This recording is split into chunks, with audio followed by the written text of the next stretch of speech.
Ito na mga idol, no. Dito na natin isit up si Totoy. Baka sakali humuni siya mga idol, no. Sige, tago na tayo mga idol. Let's go. Sa gustong magpa-shoutout mga idol, mag-comment lang kayo sa baba. Matik yan.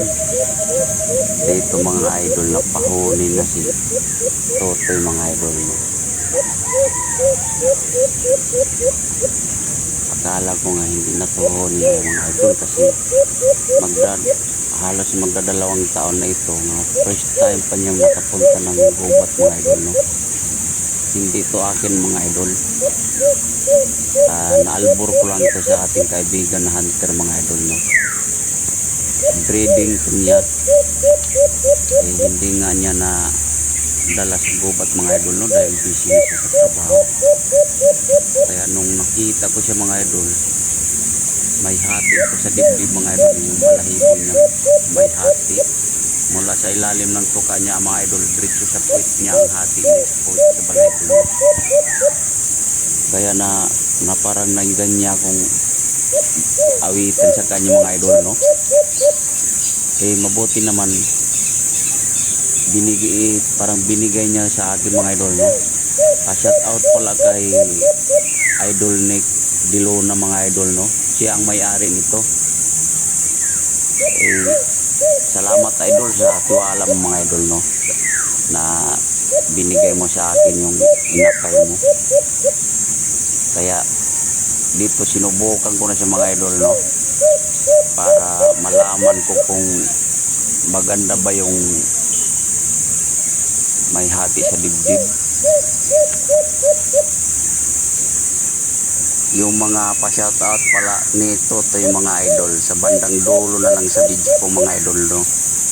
Tapusin nyo lang mga idol para makita nyo kung sino yung mga pinagsa-shoutout ni Totoy dyan. Salamat sa mga panonood mga idol, no. Hindi siyang umuni mga idol, kaya hindi na problema sa kanya yung huni. Sa bahay malakas na tong umarte idol, pero aywan ko lang kung dito sa alpas kung aarte ba ito kung may lumapit ng mga idol, no. Sana mayroon mga idol, no, kasi para malaman ko kung aarte ba siya, kasi first time pa niya sa gubat mga idol. Sana may lumapit mga idol, no. Ayun nga idol, no, may lumapit na, pero tingnan nyo naman yung ano wala siyang galawan mga idol.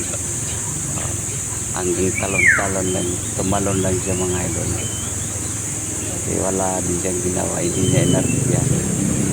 Nanibago pa siya talaga sa alpas mga idol, no. Wais din yung alpas na lumapit mga idol. Tingnan nyo lang, oh, di ba? Ganun siya kawais mga idol. Ingat na ingat siya sa mga sanga na dadapuan niya mga idol sa malapit kay Totoy.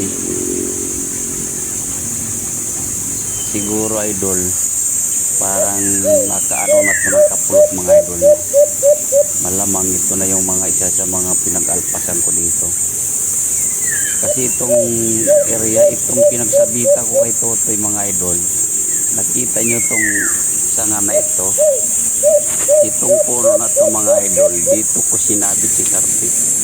Yan ang pinagsabitan ko kay Carpet mga idol.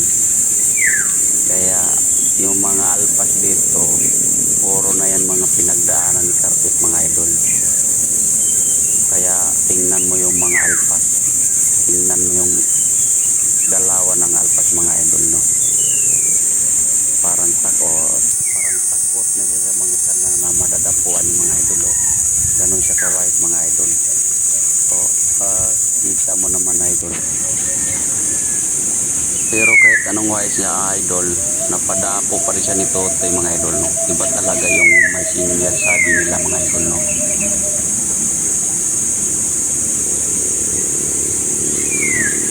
Diba idol? Hindi man ako nabigo mga idol, no. Napahoni ko rin siya.